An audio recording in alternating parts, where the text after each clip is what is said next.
I am the Bureau Commander of Operations for the City of Middletown Police Department, also the Public Information Officer. I want to welcome you all to the City of Middletown here today. We are here to discuss Operation Wipeout, which took place yesterday. We have a bunch of people up here who are going to speak. It's going to begin with Chief John Ewanciw, and that's E-W-A-N-C-I-W is the spelling. He's going to be followed up by Mayor Joe DeStefano, then District Attorney David Hoovler, who's going to discuss the theories behind the case, and then Sheriff Carl Du Bois. We also are joined up here by representatives from the New York State Police, the FBI Safe Streets Task Force, and we have a member of the Common Council in the audience as well. So I'll turn it over to Chief Ewanciw. Good afternoon. Thank you all for coming out this afternoon. Yesterday was a momentous day, not only for the City of Middletown, but also for the family of Corey White.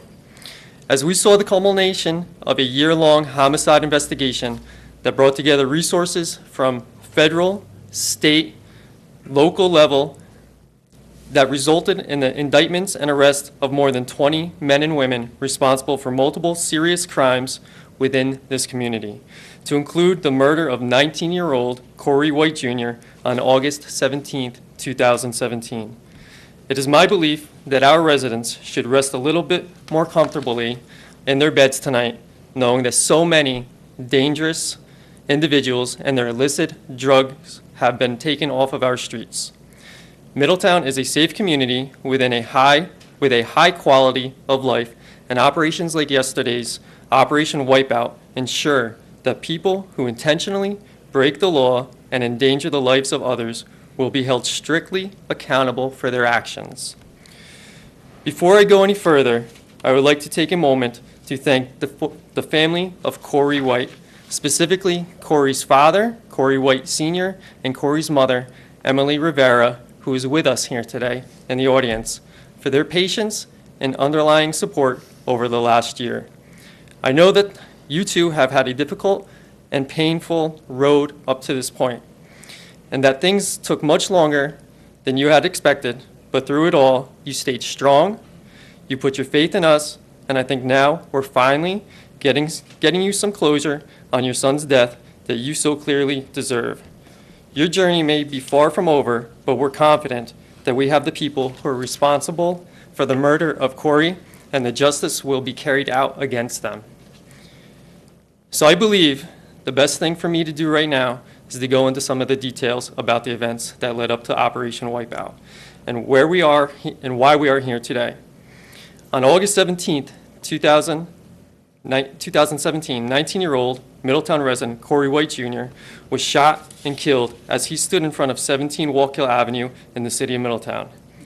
This incident set off a long and complex homicide investigation, resulting in a takedown of multiple major players in what was revealed to be a rival street gangs that were operating two separate narcotics enterprises in and around the City of Middletown. These two gangs were the Coke Wave Boys and the Guap gang. Corey White was found to be a member of the Guap gang, and three individuals he was standing with on the night of August 17th were all major players. You can see on the organizational charts that Christopher Anderson, Darius Monroe, both of whom were present for the homicide, have been arrested and charged because of their association to narcotics activities that were undertaken by the Guap gang. James Baker and Elijah Underwood and two other individuals present at the scene ended up being arrested for separate violent offenses. James Baker for several counts of armed robbery, and Elijah Underwood for attempted murder stemming from a shooting that took place in the town of Wallkill earlier this year.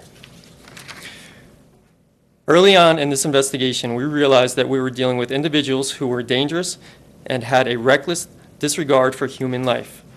We had the homicide of Corey White, which we had developed information on that. It was the result of a dispute that took place between a high-level Coke Wave gang member and Corey White.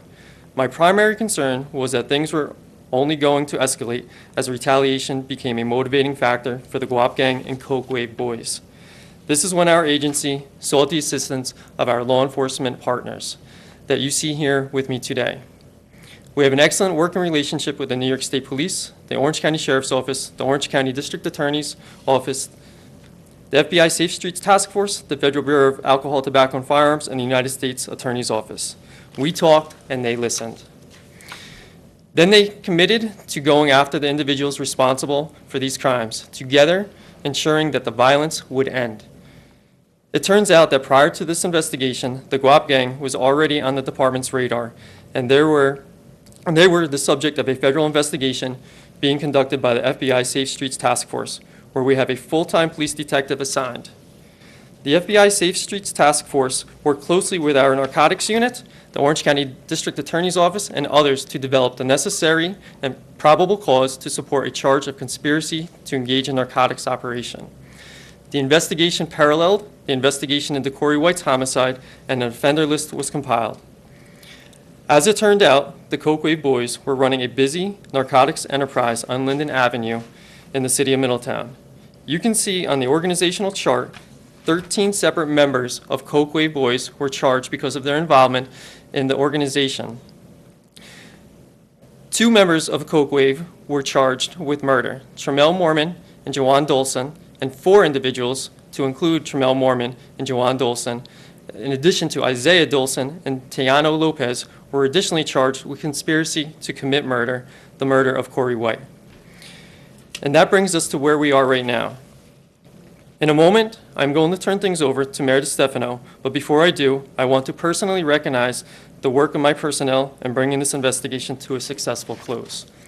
Detective Fred Slanovic, the lead investigator of the homicide case, dedicated hundreds of hours to this investigation, working side by side with members of the State Police, the Safe Streets Task Force, the DA's office, and anyone else necessary to get the job done.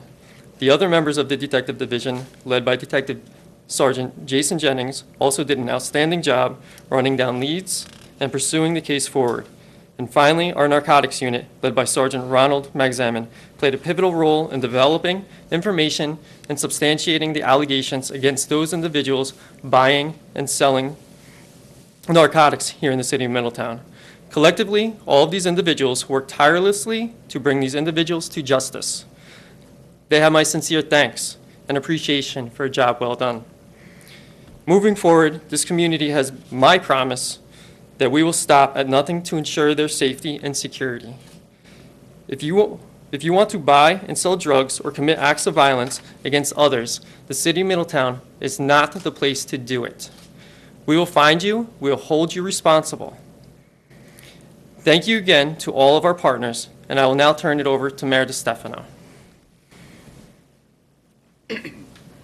Thank you, Chief. And I think they're wonderful comments and very appropriate for the occasion.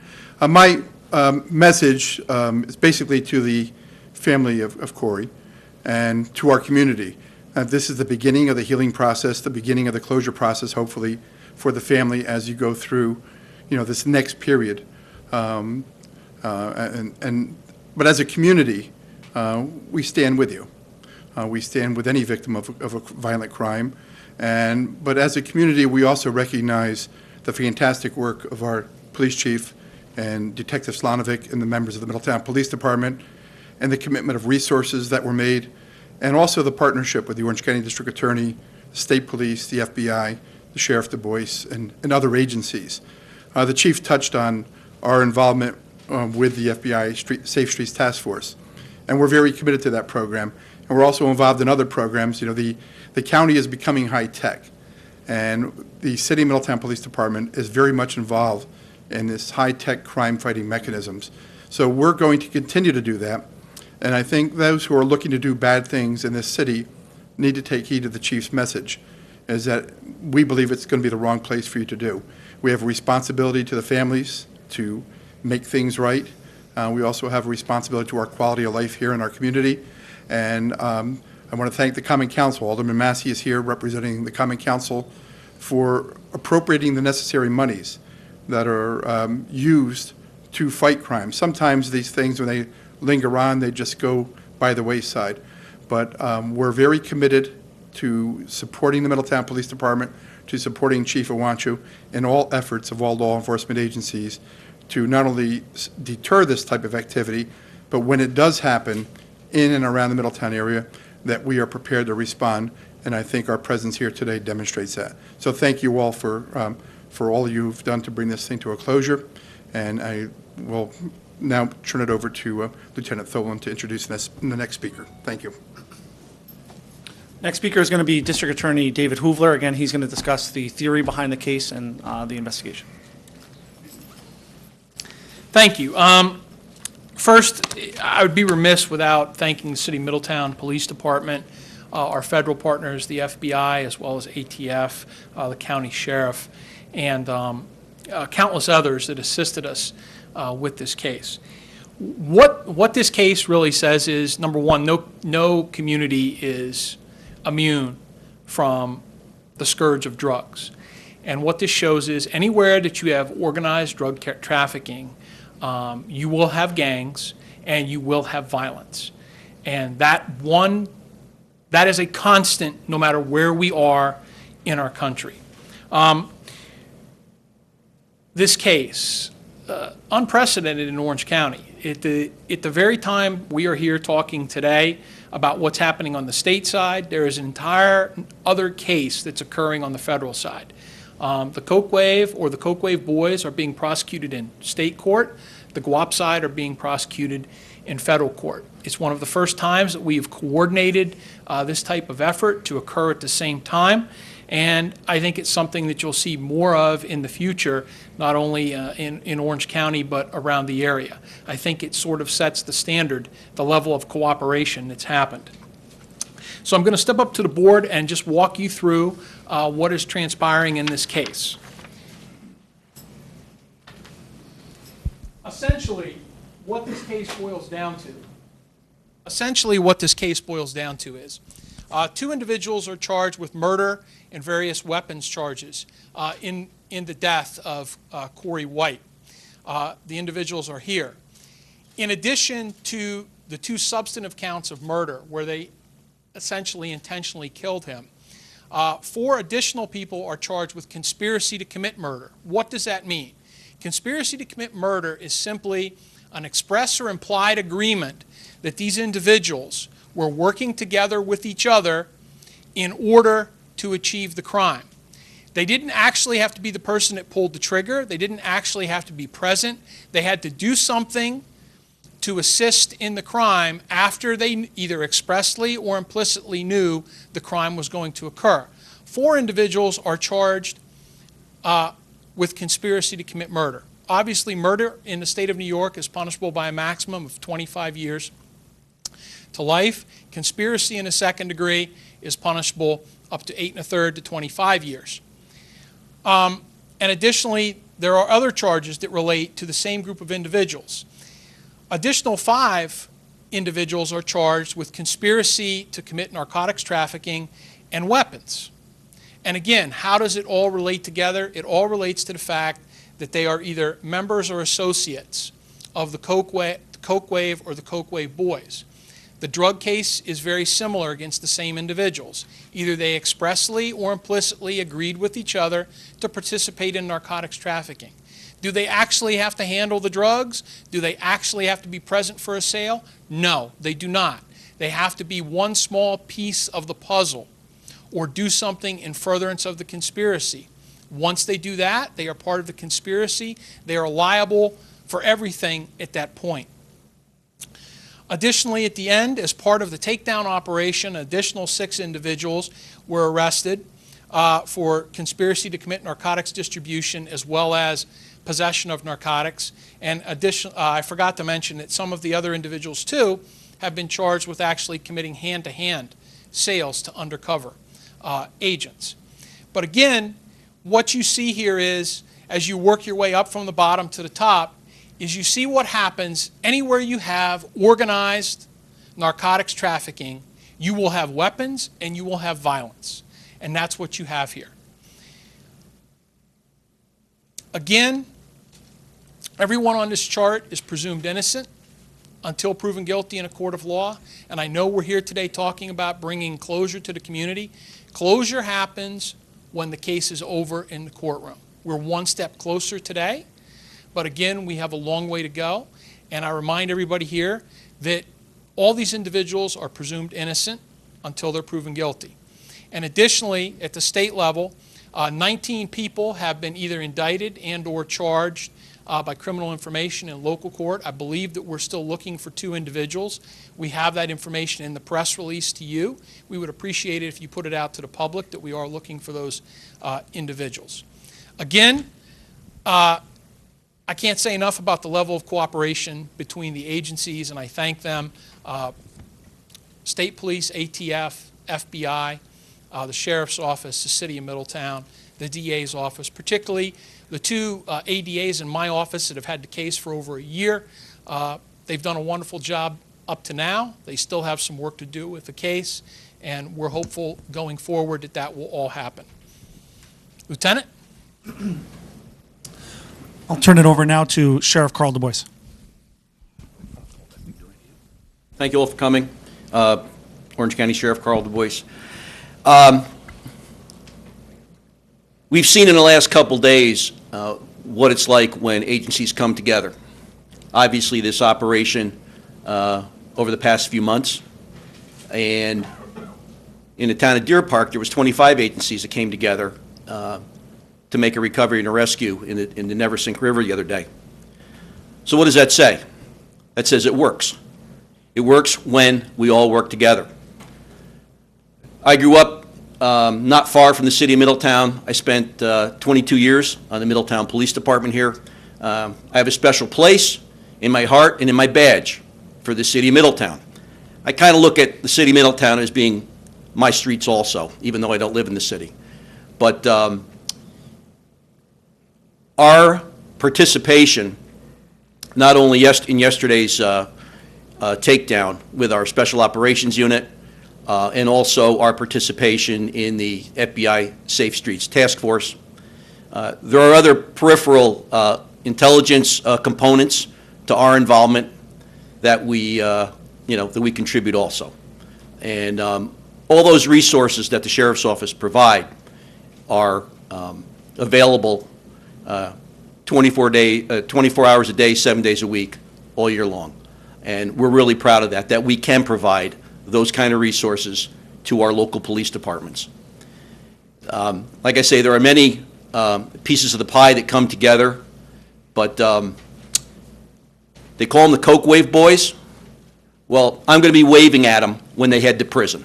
Thank you very much. That's going to conclude the prepared remarks. We are going to open up the floor to some questions from the media. If you wouldn't mind, just identify who the question's for, if it is for a specific individual. John had the mic, so.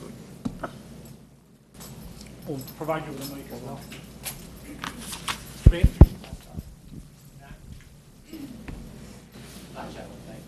I wanted to ask, what came first? Was it the investigation into the killing of Corey White, or was it the drug thing? Which thing got the ball rolling, if I may ask?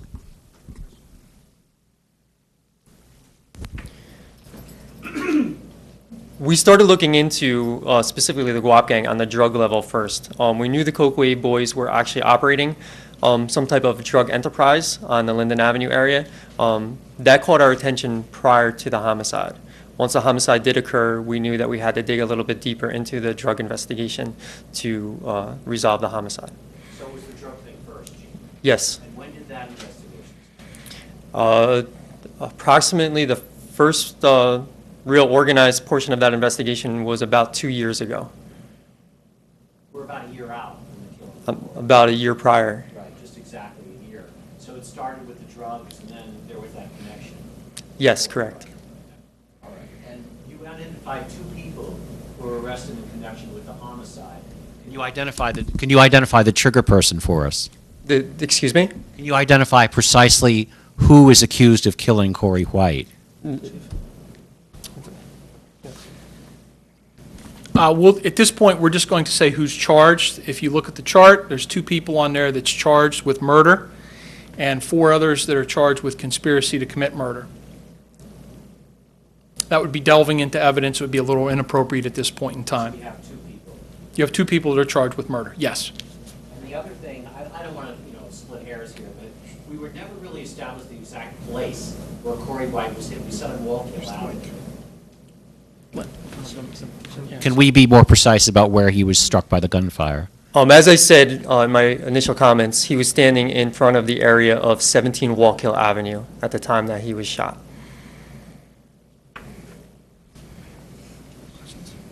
Was he the intended target? Under the legal theory of the case, it's irrelevant.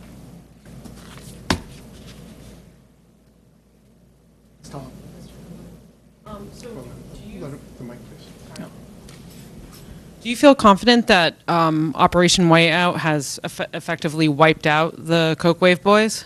I mean, these are all members of the Coke Wave, right? Up on the poster board. They're either members or associates. The top two rungs. The bottom rung, no. Again, the people that we've identified at this point.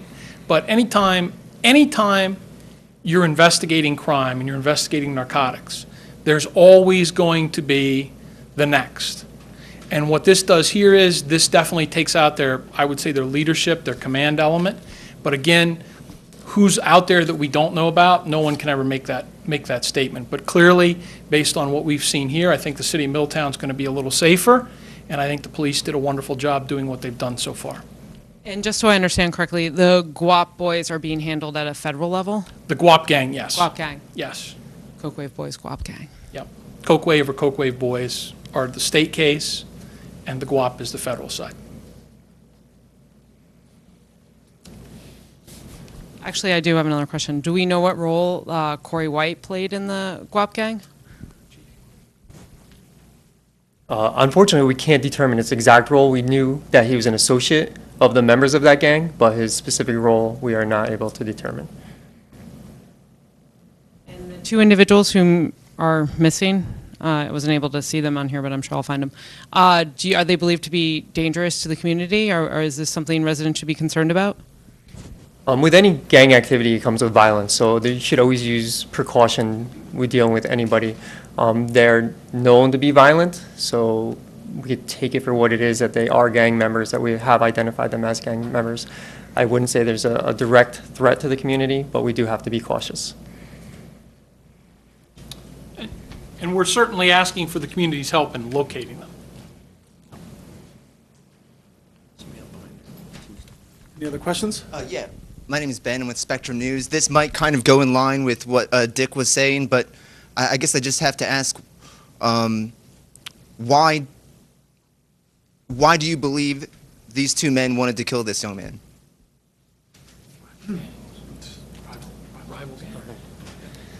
The only thing that we have to answer that right now is that we have two rival gangs that had an ongoing dispute, to say the least. We've had numerous incidents leading up to this where there was rival gang activity. And unfortunately, on the day of August 17, 2017, the rival gangs committed an act of extreme violence. What is a gang?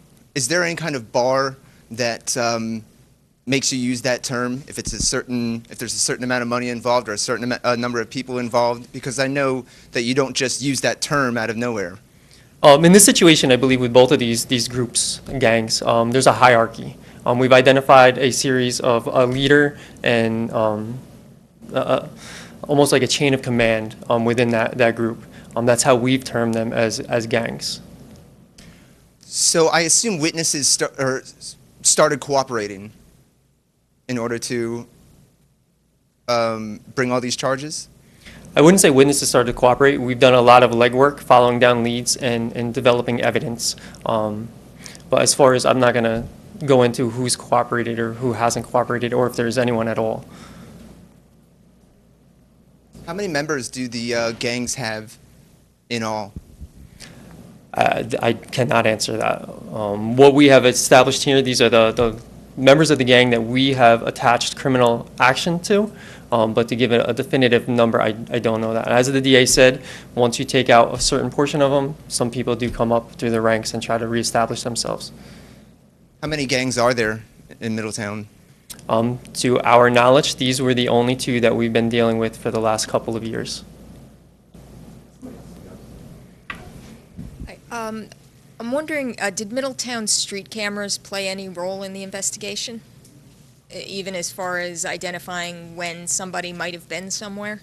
As indicated before, we cannot get into the specific evidence of what was used to identify or to help us come to our conclusion.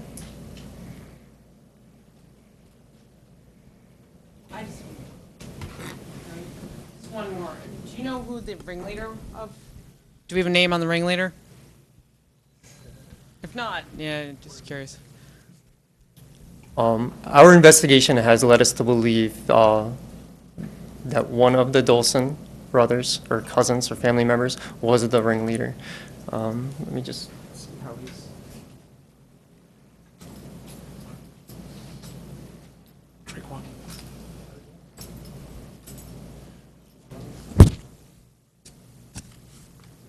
We believe Traquan, who's listed right here, was the leader of the Coakley boys. Thank you.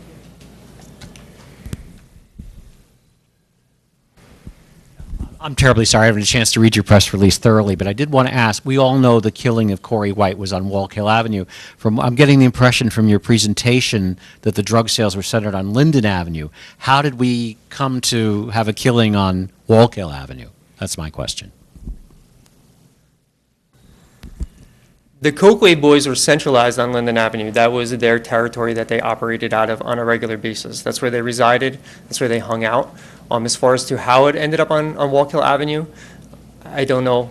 I don't have an exact answer for that.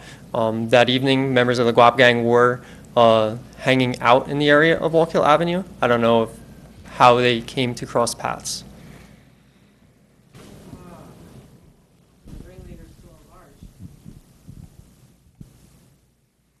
Yes, he is. We think he might be in the area? We are working currently and very diligently on trying to locate him.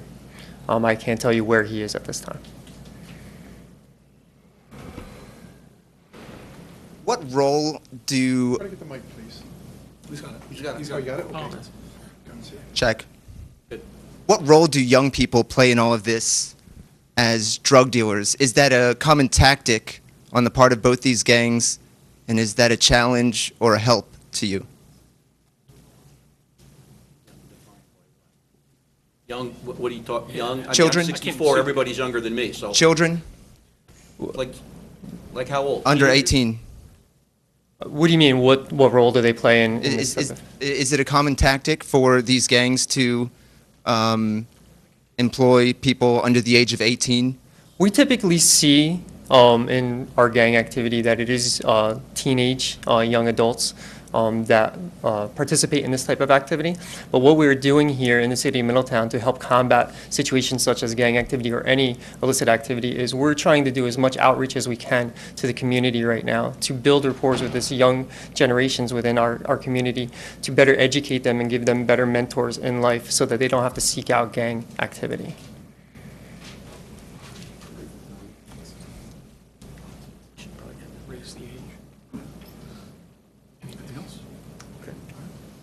All right, then that will conclude. I just was going to wait until problem. the end because this isn't as important. But do tattoos or possessions or clothing have anything to do with the identities of these gangs, and was it helpful to you in any way? Typically, you do see some type of insignia, whether it's some type of clothing, color, tattoo, or what may be. But in this situation, we did not have that as an identifier. The two gangs that we speak about here today didn't have a specific color or tattoo or insignia that identified them as a gang member. They blended into the community, so without knowing the background of them, you would not know who they were. But I just want to add one last thing. The common thread that you'll find in all gangs is it requires money. Money comes from narcotic sales. That's the common thread of most every gang investigation in America, not only in Middletown, Newburgh, Port Jervis, everywhere. It is the common thread. It is the economic driver of the gang. Dave, I may ask you, how much drugs were these people moving? Can you give me an estimation as to how much drugs they were moving? And was it, and again, I'm sorry, I'm coming into this somewhat cold, was it cocaine or was it other drugs? Well, I'm going to say that it's significant for the size and for the area, and it was a little bit of both. A little bit of both. Cocaine, heroin. Cocaine, heroin. Yeah, in the grand scale of the operation. What is it, Mayor, about 25,000 people, 27,000? 28. I'm sorry? 28. 28,000, okay. So you're saying it was significant given we have 28,000? Yes.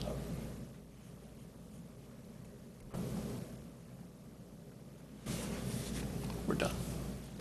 All right, at this point, we're going to close down the press conference. Thank you all for coming, and we appreciate it.